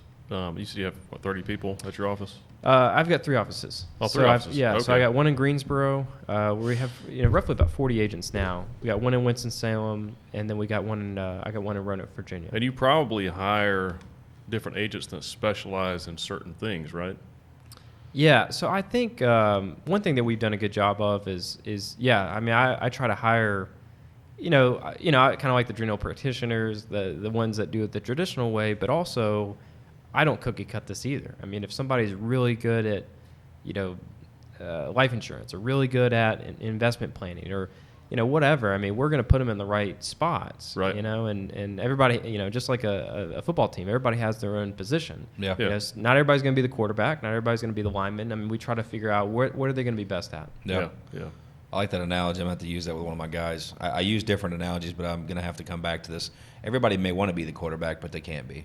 Right. Yeah, some version of that. But you guys have so life and health, and you guys don't do any P&C. You have life and health, but do you guys do Series 6, 63, Series 7? You have some people like that do those things as well? Absolutely. Okay. Yeah. So we I don't know how much the company wants me to share, but Well, don't cross the line, but CNO Financial is kind of the mothership, and they own Bankers Life, Bankers Life Securities, Colonial Penn, Bankers Life Advisory Services. They got a lot of subsidiaries. So that's where in the very beginning I said I'm kind of affiliated with multiple companies, all through CNO. More resources. Gotcha. Yeah, but we got advisory services. We've got our own in-house financial advisors or financial representatives. So we can basically do it all. Awesome. It's awesome. Yeah. You made a good point about the Henry Ford thing too. It's on the same topic. He wasn't building the engines; he just had the right engine builder. That's right. Mm-hmm. And you look at guys like Elon Musk. It's a little different because he's an engineer, so he understands a lot of what he's doing. Mm-hmm. But there's no way he's out there designing all these things. He's running these businesses. He just hires the best engineers that have a similar vision to do what he needs to do, because he can't spend too much time on one thing because he has so many different projects. Yeah. And so even if you do have, like, I'm sure that you spend a lot of your time managing the people that work under you instead of doing a lot of the field work. I'm sure you do a lot of the field work. You said you have appointments today, but I'm sure the majority of your time is actually making sure that all the people that work for you are doing what needs to be done. Yeah, that's a huge part of my business. And I love sitting down with clients. I love planning, but I've also got 60 agents, that do it as well, and I've got specialists in each area. So, managing and kind of pass the baton around to the right person is a big part of my business. Yeah, I think that's one mistake a lot of business owners make is they micromanage too much. Yeah. Yeah. You can waste a lot of time worrying about shit you shouldn't worry about. Yeah. Right. Yeah, and actually, it's funny you bring that up because we a lot of our people, I don't care how many hours you work. It's not about hours. For most of our businesses, it's our core people. They know what they need to do. Mm-hmm. They don't need me to. Let's get started 10, 11 o'clock. If you're up till 3 o'clock in the morning beforehand, I don't expect you to be here. But 10, 11, let's get started. We don't need to get started early in the afternoon, but let's get at a reasonable time. But you don't have to be here at 7 a.m. And I don't you want to go to the gym and work out? How about it? You go hang out in the bar. We have a, not a bar with alcohol, but we've got a bar. You're going to go hang out and get a snack, play some pool. You need a break? Take a break. I'm not watching what you're doing. Get your stuff done. Like, we try to hire people and treat people like they're adults and that they know that they need to get their job done. And if they need to take a minute, take a minute. Right? I like the Google model. Yes, I like that a lot. Like, listen, because we're so entrepreneurial, we try to treat people that way and try to encourage them to have some of those. Yeah. Even if they're not entrepreneurial by nature, they start to take on some of those habits of our environment. Mm-hmm. It's really interesting to see. We've got some people that are die-hard employees. They will never not be employees, but they've started to have some entrepreneurial habits. Still learning that self-motivation. Yeah, and it's kind of cool to see. And I think that's one reason that we're so successful is because I teach a lot about entrepreneurship. Yeah. Right? Because, you could teach selling insurance and all this other stuff all day, products, but, if they don't understand how to be an entrepreneur, how to think, how to learn, then they'll never be successful. Yeah, you're always going to do better at something if you take ownership of it. If it's personal to you. Mm-hmm. Otherwise it's just a job, and then that becomes a routine, and then you get miserable and you get burnt out. Yeah. But if you feel like you have some ownership of it, or it's something that belongs to you that you have to take care of and grow, and you can develop that, then that's I think that's when you get the best productivity. Yeah. There are some jobs that just suck. Yeah. People just sit there and there's nowhere to go. There's no, there's no option for improvement or what's the word, like advancement in that field. And I think if you're in that situation and you're not happy, you really need to figure out what you like or what you're passionate about, and do everything you can to get to move things in that direction. Yeah. 'Cause I've seen a lot of people. I've actually had a lot of friends that have been in dead-end jobs like that, and they're not happy, and they can't. It's like their life is limited. The stuff that they want to do, they can only do so much because they only have so many resources. And these are talented people. They could do something else, but the company they work with, maybe there's a ceiling on their job. Like there's only one place for them, and they can't advance from that place, and they can't really use their full potential, so they just settle. Right. It's the golden handcuffs. Mm-hmm. Oh yeah. And it's really sad. And going back to one point you made, 85% of Americans hate their jobs. Yeah. And that study came out by Forbes. The number one reason that people hate their jobs is because of lack of growth. Yeah. Or they feel like they're stuck. And you look at all the big motivational speakers like, Tony Robbins, Eric Thomas, Les Brown. I mean, they all tell you the secret to happiness is growth, is progress. Yeah.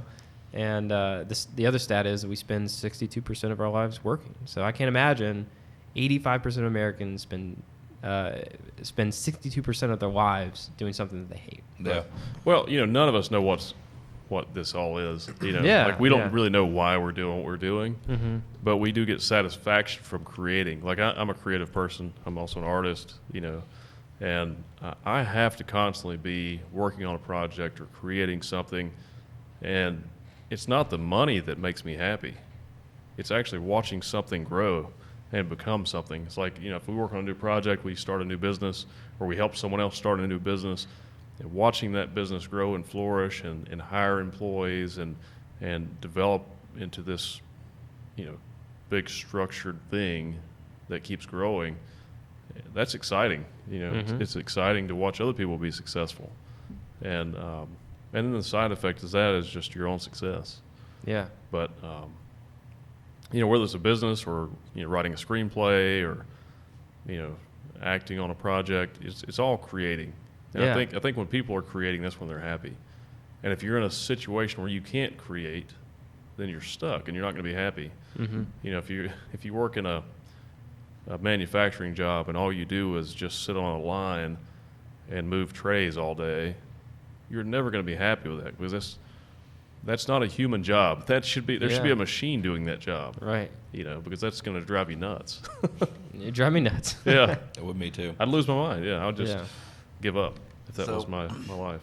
I'm not even going to attempt to quote E.T. completely, but one of my favorites from him is his story about when you want to succeed as bad as you want to breathe, that's when you'll succeed. You know what I'm talking I about? remember that. Where the guru, he meets with the guru on the beach. He says, "Meet me tomorrow." He says, "Oh, guru, how do I be successful?" And he goes, "You want to be successful? Yeah, I'll do anything. He's like, "Meet me out here on the beach tomorrow." And I think he says 6 a.m. tomorrow morning, right? So he shows up, the guy's there, he's with the guru, he's got his suit on, right? And they're out at the beach, and he's like, "What are you going to do?" And he takes him out into the water. He's like, "I'm in my suit." He's like, "We're going out in the water," right? Goes out in the water, and keeps going out, keeps going out, keeps going out, and he holds him down, right? And some version of he's like gasping for air. He can't. He's coming up. He literally is just fighting for that breath. And I'm not doing a great job, but the guru says when you want to succeed as bad as you want to breathe right now, that's when you're going to be successful, right? It's like E.T. Like, and you're talking about like E.T. and Tony and Les Brown, like some of these motivational guys. Like, I agree, it's growth. It's some of this has got to be the responsibility of the individual to work on growth. And so, like, when they've got everybody says, "Oh, I've put my 8 hours in today," I'm like, what are you doing during your second 8 hours? Right? Or as Neil has said before, what about why does there have to be a set number of hours? Like, you should just be doing something. We break our days up. I work my ass off, and then I try to fit time in. Like, I saw my kids for 15 minutes this morning. I purposefully I made sure I got home at 4 o'clock in the morning just so I could get up at 7 so I could spend 15 minutes with my children. Like, I literally could have stayed in a hotel and just not come home, right? But I wanted to see my kids. And then I structured out my day. Like, I know I've got all these things to do, and I'm just going to fill every gap. I'm going to kill it. And then in those gaps that I have where I'm not with other people or doing this, I'm doing self-motivation. I'm listening to Tony or E.T. or Les or some Jim Rohn, some old school stuff, right? Like, I'm trying to fill my time with those things. And if I'm not doing that, you know, I've got Never Split the Difference. I've got a book. I've got books that I'm reading constantly, right? Like, so I'm just trying to put as much in as I can. And I hate that. Like, if I sit and I'm not doing something, I'm going, I don't know, I almost feel lazy. Yeah. Useless. Yeah. That's how I feel. Yeah. Bring up a lot of really good topics. I'm constantly reading science and technology. I think that's just anything to expand your mind and your perspective. And also that's good for your brain. It prevents brain disease like Alzheimer's and stuff. They've done studies that show that, so we're talking about specialists earlier. If you're a specialist in one field and that's all you do, you're at higher risk of developing Alzheimer's or dementia because you're not expanding your mind. You could be brilliant, you could be a genius and be really good at brain surgery, but if all you do is brain surgery, you're at a high risk of brain disease or developing a brain disease at an earlier age. But also about, I guess, behaviors and work ethics. Like last night I was at the house. I got home later, you know, and I sit down, I'm on my laptop doing some work. I get up, feed the dogs, play with my daughter, sit back down, do more work. And Isla's got this thing now where she, we'll tell her to do something. She says, "I'm working right now." Is that your daughter? Yeah. Awesome. She's 3. Yeah. She's almost 4, but I was like, there you go. I love that. Yeah. That's awesome. That's awesome. My kids have got me now, man. Sometimes it's somewhat, you could say it's sad somewhat, but somewhat it motivates me. Like, all of them are trained, right? They're like, "Oh, you going to work today, Daddy?" I'm like, "Yes, I'm going to work." I don't know why that question even still comes up, but they're like, "How much money you going to make today?" I was like, "I don't know yet, but Daddy's going to make a lot. I'm going to do my best." And they're like, "Okay, we'll make lots of money. We'll see you later. I love you." So it's like this morning, it's like this routine, like they get it. They're starting to get it. Like, and that's the other thing. Well, no matter what you're doing in life, if you're going to be time away from the people you care about, it's friends, family, your children, whatever, make it worthwhile. Like, if I'm gone, I'm doing them a disservice and me if I'm taking half measures. Right. It's true. Right. So if I'm here in this building, I'm working. Like, if I'm away from the people I care about, I'm making it worthwhile. So when I come home, you know, and you come home and it's awesome, you know, if your wife or whatever, your significant other, your people, like, they're a sounding board for some of what you do. But you come home and you get a sense of accomplishment when you kill it, right? When you go out there and get it. And then, you know, I don't know, it just makes it worthwhile. So I want to be highly successful away from home so that when I am home, I can be proud of the effort I'm giving and what I'm providing and that opportunity. And then if I don't do that, I'm not happy at home. Yeah. I don't know if that makes any sense, but Totally, yeah. I mean, I understand Yeah. that. In all fairness, I don't want to take away from people that do like to work the 9 to 5. yeah, that's their You know, choice. Yeah. Because everybody's different. Yeah. And you know, for people like us, we like to produce, so we constantly, that's what we do. Like, people ask me what my hobby is. Well, working, Yeah. Well, Yeah. creating things. let's I- interject here, though. But the guys that like the 9 to 5, that's okay. How many people? What was the percentage of people that didn't like their job? 85%. So 85% of those 9 to 5 people don't like their job, right? That's true. They like the paycheck. They don't like their job, right? So they're not unhappy. So kind of, and I agree with you. Let's not dog them. But at the same point, if you don't like your job, if 85% don't like it, then what you need to be doing, that's 8.5 out of every 10 people need to be doing something during that second 8 hours, like during that second to try shift. to get out of that job. To shift, to upgrade, right? Hey, Yeah. I worked at Napoli's Pizza. I did that. I was a car salesman at one point. I hated that. Not dogging my car salesman people. Absolutely hated the environment. I hated some of the tactics. I hated some of that. It's just toxic. You make money in a car business by burying people in a car, right? At these dealerships, and maybe not all dealerships, but I didn't like that practice, right? I did that. I had to. I did construction. I did literally when I was literally in between and trying to raise money for things, I would do things I hated, right? But guess what? Doing those things I hated motivated me in a way that I said, okay, when I get done, let's say I worked 12 hours here. The moment I got done, all I could think about was, I can't keep doing this. I need to figure out a way to do something else. Yeah. And I need to, I'm going to work for 4 more months at this place. I'm going to make this much money. I'm buying another ATM, and then I'm leaving. I'm out, right? Like, I think where people, that 85% of people, they've got the golden handcuffs on, they become complacent. They work their 8 hours. Maybe they're depressed. They're sad. They're whatever. They go home and they just want to just zombie out. I think a lot of people just don't know how to get out of it, though. Yeah. Mm-hmm. 'Cause It's a I mean, cycle. I know Yeah. people I'm really close to that they have real talents. Mm-hmm. Like, the things that they're good at, and that's not what they do for a living. Yeah. Like, they have talents they could use and make a lot more money with those talents, but they choose to stay in this job. And I think it goes back to the educational system. It's like people don't know how to pursue the things they're good at. Yeah. And maybe our society doesn't. It's not set up or designed to focus on those talents. Mm-hmm. Because I think it would be better if it were, because, I mean, if everybody is working in an area that they're sort of genetically, I guess, predisposed to have interest in, wouldn't we be more productive? I mean, Yeah. wouldn't society work better? I think so. Yeah. And I think it goes back to reading. I mean, we Yeah. all have this choice. I mean, Yeah. we could blame it all on our educational system. Do I think it needs to be changed? Yes. 100%. Yeah. But at the same time, we're here. Yeah. You know, Yeah. You have the choice to change it or not. Yep. Sort of. We're all products of our environments. Yeah. Fortunately, some of us, we come from backgrounds where we maybe have more support. There are a lot of people in society that they have terrible childhoods. Yeah. They come out of bad neighborhoods. So sure, they have a choice to do those things, but do they have the structure in their life? Mm-hmm. And at what point in your life is it too late? You know what I mean? Like, if you spend 18 years, your first 18 years of your life in a really shitty neighborhood, and you don't have structure, you don't have guidance, you have Mhm. poor education, do you have a chance? Really? It's a good question. Maybe there's certainly outliers, Yeah. but I would Yeah. say 98% of those people in that situation, they don't have a chance. They need someone to realize the talent they've got, like you just said.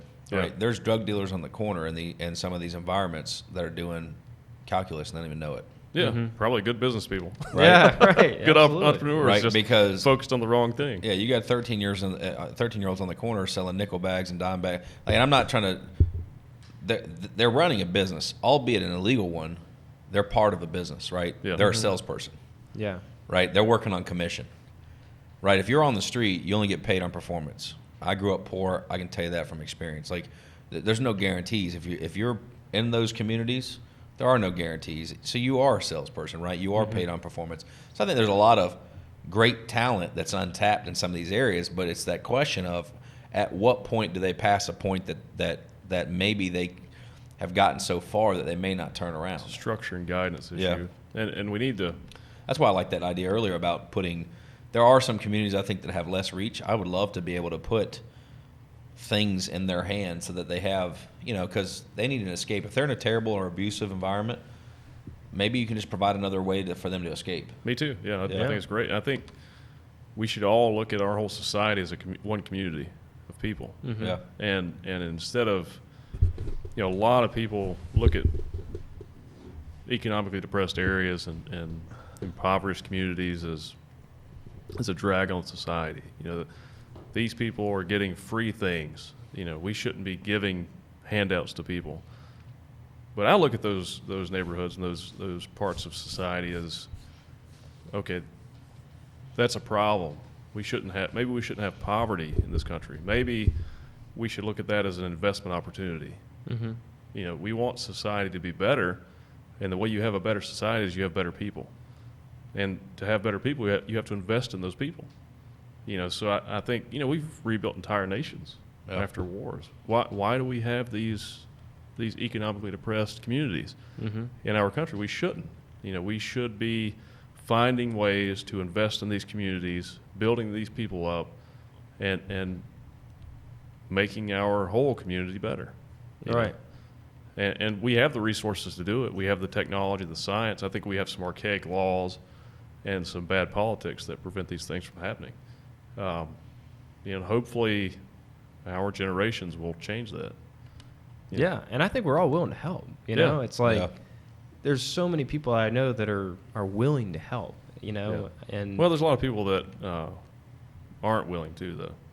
True. And a lot of your older politicians and people in power, and there's I guess what's the motivation behind each individual? You know what I mean? And I think some people's motivation is wrong. Yeah. You know? Yeah. I think a lot of people capitalize on negative situations. Mm-hmm. Mm. Yeah. I think, if anybody wants to get out of that situation, I would say the easiest thing that you can do is just go to a library Yeah. and read the self-development section. Yeah, Right? sure. I mean, yeah.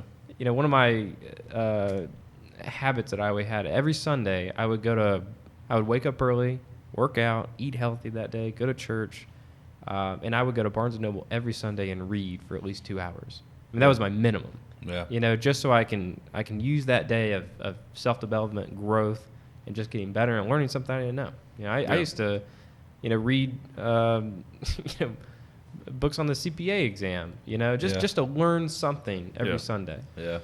I didn't do it that structured, but one of my favorite things is to go to the bookstore. I think we've talked about this before. Like, it's like, I think I'll go to Books a Million. Like, yeah. I mean, I I'll put love Barnes and Noble. I'm sure yeah. you love to learn. I used to right? love to go to the bookstores too when I was younger. I come out with like, now, not recently, but I come out with just. The bookstore's on your phone now, though. Yeah, well, I'm so much more convenient. I'm old school though, man. I still got. Oh, you still like the I'm paper still books? hard. Yeah. Well, I like hardcover. I do too. I really do. man, I'm old Yeah. school. Like I just got a new one in there. I was telling you, it never split the difference. I got it in there on my new LLC just came in. I just got a new book. I put it on top of LLCs. I'm like, no, I'm going to read this book first. This is more important. I'm a minimalist, man. I love digital technology. Ugh. I haven't bought a physical piece of media in years, except for like maybe graphic novels and stuff like that. Yeah. I Things don't know. are art. I just there's something visceral about it. I don't know. I still can't get past it. But To me, it's just something else to put in your house. And for take decoration, up space. Yeah. That's actually going to be part of my, my decor in my house is a big, library. Yeah. Oh yeah. I've always wanted to have a big library. Yeah. My wife takes my books, and as long as they're not ones I'm currently reading, I'm fine with this. Yeah. She knows it's like my mail stack. She knows not to touch my current. And there might be 5. I'm a little weird. I might have 4 or 5 books I'm reading at one time. Mm-hmm. Right, just depending on how I'm feeling at the moment. Right, I may gravitate towards one or the other. I do the same thing. Yeah, so I'll as skip around. long as she doesn't touch those, the rest of them she's free to decorate with. So it's kind of awesome. Like she uses them for, like in our closet there, I've got like a thing, and then we've got the almost like a library going on, and then in my office. So she kind of like it doesn't make a whole lot of sense sometimes, but to me, because I'm thinking, they need to be alphabetical order and this or that. For her, it's more like from aesthetically pleasing point of view. The colors. Yeah, it's like, here's the blues and Like a closet. Books, yeah. Yeah. But But it's kind of cool. But she uses it for decorations, right? So I'm fine with that. Just don't touch the ones I'm reading. We're good. There you go. Yeah. Did you guys go to the Biltmore when you were in Nashville? I did, yeah. Yeah, we did. We did the. We didn't do the tour though. You didn't do the tour. Okay, so no, because we had the kids, and that's actually one of my favorite places to go in Nashville. Oh yeah. I mean, you guys remember the library? Oh yeah, You know, I've never that- been there. Oh really? Yeah. I mean, that was so inspiring for me to see his the library, Yeah. the murals on the ceiling, like Yeah. the place is on point. And imagine when it was built. Oh yeah. Yeah. He was the wealthiest person in the world at the time. Yeah. Incredible. Absolutely. Yeah, Incredible. and then the store behind it, but yeah, the home is amazing. Yeah. And you look at it from the outside, and you go, "Oh, this is you got to go inside." It's unbelievable. Yeah. Yeah. So, but yeah, no, the library is awesome. Still, one of my favorites probably though is the pool. Like, Yeah. I don't know why I'm just like I see the pool and I'm like, considering how long ago it was, Yeah. Acme McQuarrie's pool in Asheboro, North Carolina, in the early 2000s did not look as good as this pool, and that pool was built 150 years ago. Oh yeah. Yeah. So I was like, Unbelievable. I mean, it was Yeah. before they had electricity. electricity, right? Yeah. And they didn't have. I mean, they. What did they bring in the water from the river? I can't remember. They piped it. I think it was. Yeah, it's I think they crazy. piped it in freshwater spring or something like Mhm. that. Yeah, Yeah, it's amazing. it is. It is. I'd love to see the plans for the plumbing and stuff, like how that house functioned Did you? when it was built. Yeah. Yeah. Did you stay at the inn when you were there, or did you ever stay at the inn? So Yeah. on the Yeah, I stayed property at the there- inn. So Yeah. there's what looks to be like a library to me, where the fireplace is and all Yeah. the stuff, and there's definitely books and stuff in there. So not this last time, but the time before that, I mean, I just literally I was like, oh, I found a book and I just sat down, literally right off, and I'm just wondering. I mean, the book had, when you opened it, there was dust like inside the thing. So like you could tell they kind of superficially cleaned it, like they cleaned the back of the book. Yeah. Like to cover the spine of the book. And you could kind of tell they cleaned, but they didn't actually physically. So people aren't taking those books out. And I just found one. I was like, oh, and I started reading. I'm like, I wonder how long this book has been here. Yeah. I'm just thinking to myself, like, has this been here? Is this book from the property? Is this 100 years old? Like, Right. how long has it been sitting here? So I don't know. I just thought it was pretty cool. Yeah. But in that main area, I don't know if that was a library originally or not, but it's got kind of that feel to it, and the fireplace, and it's got all the lights and windows, and It's definitely a beautiful place to go, Yeah. man. Yeah. It really is. I mean, Yeah. I think everybody should put that on their bucket list. Oh, I love Asheville. You know, Asheville's yeah. just a Yeah. nice place. yeah. They got one of the best like designers out of Europe to build that place. Deschamps or something Yeah. was his name, and it's spent a long time working on it. But they wanted to get the best guy to build the place, and Awesome. they did. It's pretty interesting. That's awesome. Yeah, so we had a Ferrari event there. Oh, okay. A couple of years ago, and we parked almost 100 Ferraris right in front of the Biltmore and took a big picture of it. Cool. It's just amazing awesome. experience. But It's cool. So real quick on the Ferrari stuff, we didn't even really get into that. What are some of the things that you guys do, like with the Ferrari Club, like you were just saying, like that Biltmore trip? I think I've seen some mountain trips and things like that. Like, yeah, I mean, we got runs all over the place, so we'll do rallies, but it's just I think networking is should be part of anybody's life and business, and I think that's one of the things that I was definitely looking for. Is I want to surround myself by very successful entrepreneurs, and you find that. I mean, you really Yeah. do. I mean, some of my best friends, are in it, and I've met, and we collaborate. I mean, I got a buddy Raj. I mean, we talk all the time, and Yeah. we're always sharing ideas and trying to grow. But yeah, we do a lot of events. I mean, probably once a month we'll do something, Yeah. and we've got national events. We've got territory events, but yeah, it's a good club. yeah, I'm gonna have to, and I'm not. Hopefully, my Lamborghini people don't dog me for this, but I think I'm gonna have to get a Ferrari, because either that or I'm gonna have to take over Lamborghinis, and I don't have time to do that. Take over their I don't know, their organization, because I just feel like if it's there, I haven't found it. Yeah, They had an event planned, they canceled it, and then they had another event where they're gonna do like the what's it called? What are those little cameras? GoPro? GoPro, at the GoPro complex in Mooresville, they were Yeah. going to do a race, and they were going to do trophies and stuff. They canceled that. I'm like, what in the world? You don't want to do that. That's autocross stuff. yeah. Boring. I've been down there. That's fun. Yeah. Yeah, I was like, Well, You want to just go to VIR. I was like, man, I bought this Yeah. for the experience. I'm ready to do like the bull runs and stuff like that. And I'm like, what in the hell? Well, So you can go to the Ferrari Club events. I'm just gonna have to go to the Ferrari Club event. Actually, I crashed a Lamborghini Club event one time. Did you? Yeah. There was 21 Lamborghinis. I was the only Ferrari, and I'm not sure if they were happy or not. Well, you but- guys invited me to the one. You said it was open to other supercars, and you remember that? Yeah. You guys did Go. the Blue Ridge Yeah. Parkway, and Yeah. I think there might have been like a where'd you guys end at? Premlin. Yeah. Premlin. I wanted to do that one actually, and I just had other commitments and other things going on. But I'm gonna have to come crash one, or I'm just gonna have to pick up a Ferrari just to come ride with you guys. Yeah. I took an Audi to one of the Ferrari Club events up at VIR a few years ago. Yeah, it's just a great group of people. Just car it people. really is, and it's all walks of life. I mean, we've got nuclear engineers in there. We've got doctors, business owners. I mean, it's just a good group of people to surround yourself by that are top in their fields and specialists, and had a lot of success and are able to have fun. Yeah. So That's awesome. So we don't dog people that have other cars. Yeah. Yeah. Those are Lamborghini owners. And honestly, some people in the club don't even have Ferraris, so it's not a requirement that you have to have a Ferrari to be in the Ferrari club. Some are, maybe that's a dream goal. of theirs. Yeah. Right. Yeah. So, and also, I say, all these, fun events, but we do give back a lot too. I mean, Yeah. it is a very giving crew of people that, Yeah. I'm, with the, going to middle schools and teaching, I got a bunch of us that are going to do that together. Bring our Ferraris to a middle school and teach kids how to get out of the traditional system that we're in. Planting good seeds. That's yeah, awesome. absolutely. That's awesome. So if people wanted to join the Ferrari Club or wanted to come out, how do they begin? Where do they start on that? Yeah, they just go to the website. Yeah, I think it's FerrariClubOfAmerica.com, and they can just sign up, and and then they'll get a little badge and some stuff in the mail. I mean, it's not much either. I mean, it's like I think it's maybe $150 a year. That's not bad at all. No, it's not. It really isn't. Yeah. Do they have a youth rate, or is it only adults? Yeah, so my little nephews are all Ferrari Club members. They're junior members. So Junior I members, bought yeah. them all junior memberships and got them little badges. I made That's awesome. this big picture with all of us together with the Ferraris. But That's awesome. yeah, Cool. That's cool. That's a good idea. I like that.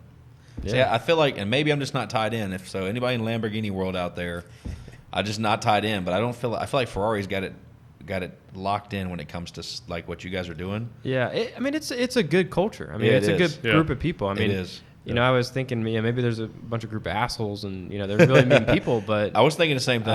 they're not. I mean, Yeah. and I actually, like I said, I hung out with the Lamborghini crew. They're Yeah. a good crew too. I Yeah, mean, my neighbor right behind me has a Lamborghini. So we hang out, and my other neighbor has two Ferraris. So, we're always, having fun. and Yeah. Good people. What got me into interested in those clubs is years ago, over a decade ago, I bought a Z06 Corvette. Mm-hmm. I had no idea how much power that actually was, Yeah. and I almost wrecked it. And I was like, okay, I need someone to teach me how to drive this thing. So that's when I reached out to car people and started going to track days and stuff. And those Ferrari events are great because you can go to that event and then have a professional driver Mm-hmm. go around the track with you and teach you how to properly drive these cars. And it's very useful. You learn a lot. Yeah. You really do. It actually is very useful just in general, just Oh yeah. teaching you how to even just drive better on the on public highways. Yeah. Not aggressive driving, just how to drive better. Right. Yeah. Yeah. If And something happens, you know how to correct it. and it's amazing how your mind doesn't even understand how fast these things can go and how Right. well they can handle. I mean, Yeah. the instructor that I had was like faster, and I'm Yeah. like, whoa, like You learn how bad of a driver you actually are. yeah. I mean, it's like my mind didn't even know that the car was capable of doing that. Yeah. But it's a great experience, and I love racing them. I really do. Oh, do you actually race them too? Yeah. Oh, Yeah. nice. I've tracked them a few times. Very cool. Yeah. And then I got to track the new F8 Tributo before it actually was released to the United States in Atlanta. Wow. So Foreign Cars Italia hooked me up with that. So that was Hey, pretty nice. that's awesome. Yeah. I like it. Yeah. Cool. You need to get out there, dude. Yeah, I do. Yeah. I'm dropping weight. I'm trying to like literally. I've been doing carnivore and just basically overall just changing my eating lifestyle. For the 12th of this month was 5 months, and just recently, and I was hiking and doing some things too, and I had dropped about 50 pounds during that period, during like a 5-month window. And then just recently started turning it up a notch and lifting and stuff and doing more cardio and just trying to really put more effort into it. So I'm trying to get my weight down so that I can be more comfortable in the cars. Obviously, I've got the Lamborghini Urus, which is SUV, and I've got... Which would be fun on the track. Dude, it's going to be awesome. Yeah. It's going to be awesome, but I still want... I love it. It's like they took a car and just made it a little bigger for me. That's what I feel like. It doesn't feel like an SUV. Yeah.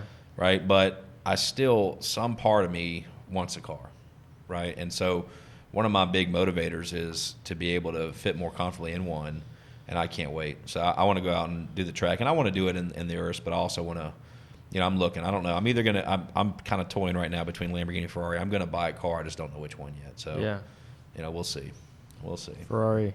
Yeah. Well, actually, as big as he is, the Ferrari may be a better fit. The Ferrari actually Yeah. does fit. When you have to does put fit a better. helmet on, Yeah. Lamborghinis are really tight. Yeah. Yeah. You I almost like- have to change the seats. And some of the new Lamborghinis are borrowing the seat design, the seat design from the Ferrari. The new rear-wheel drive Evo looks like a Ferrari seat, and it's kind of funny actually. Nice. But yeah, I think from a space perspective, the Ferrari, I definitely have more room. I don't know, maybe the windshield's just not as aggressive. I'm not sure, but yeah.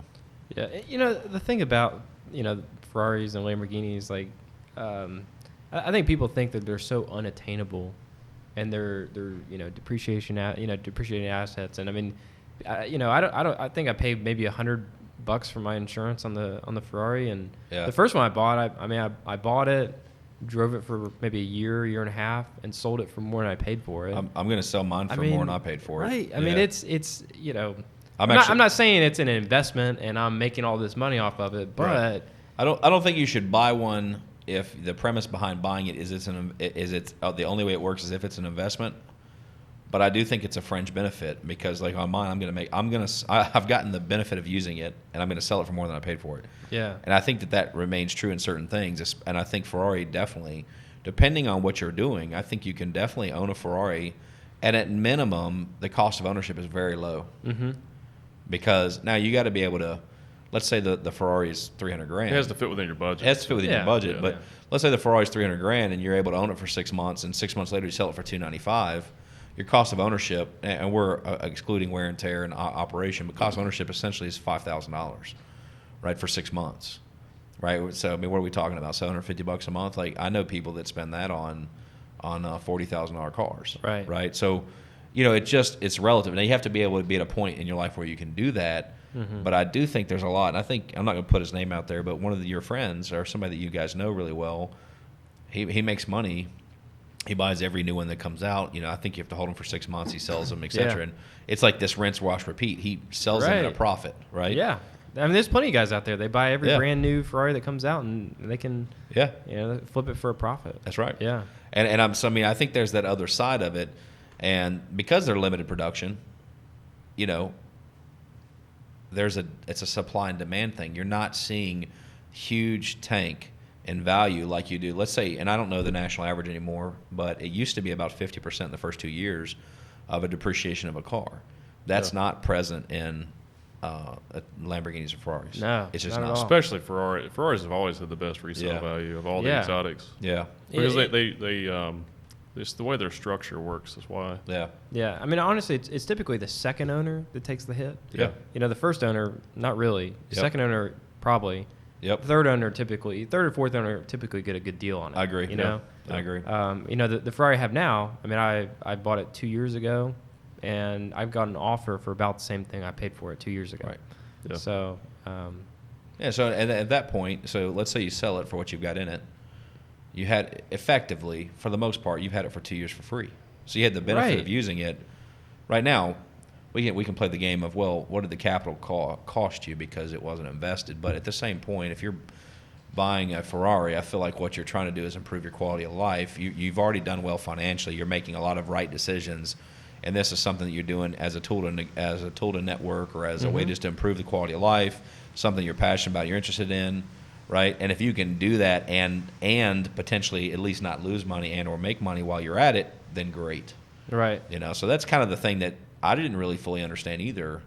But over the last, I don't know, 6 months to a year, it's become more evident to me. Like, it really is an interesting way to own a vehicle. Yeah.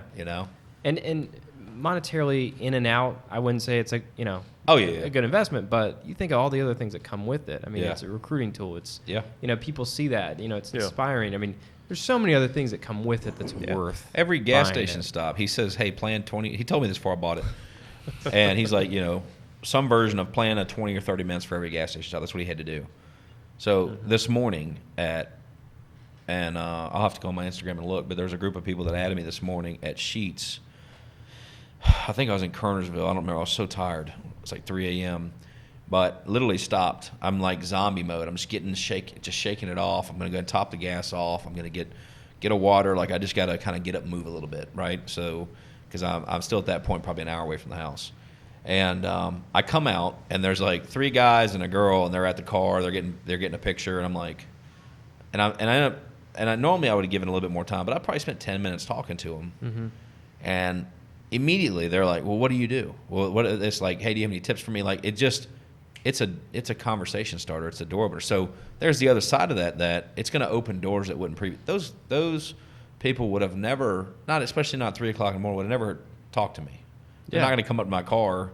So I mean, it is something that I think you can use as a networking tool as well. Oh yeah, I mean, just the other day I was going to the Winston area for a little pool party, and I parked the car at the grocery store, and I start walking in, and some guy talks to me and asked me what I did, and I was like, I'm a financial advisor, and he said, "Hey, I got all this money. Well, what do I do with it?" And I said, "Well, let's talk next week." I mean, it's a conversation starter for sure. Yeah. And I think there's a value to that too. Oh yeah, 100%. And can't do this with the Ferrari yet, but I did with my Lamborghini. It's a full tax write-off because it's weighted. It's It's an SUV. Yeah. So when Ferrari hurries up with the what are they going to call it? The Puro Sangue or Puro Sangue, the pure blood or thoroughbred. When the Ferrari's SUV comes out, that'll be another tax benefit there. So you get and the one I purchased, it was a tax benefit too. So I like it. I'm just trying to check boxes over here, like tell myself I made the right decision. Yeah, also with those cars too, I've had a few exotics, and I really enjoyed when you stop and get fuel. The kids that want to see it, you let them sit in it, you let them take pictures of it and stuff, and that's planting seeds of motivation. Mm-hmm. So that was really enjoyable. Yeah, I like that. And you talk about going to schools. When you show kids stuff like that, it shows that okay, well, I can be successful. I can attain.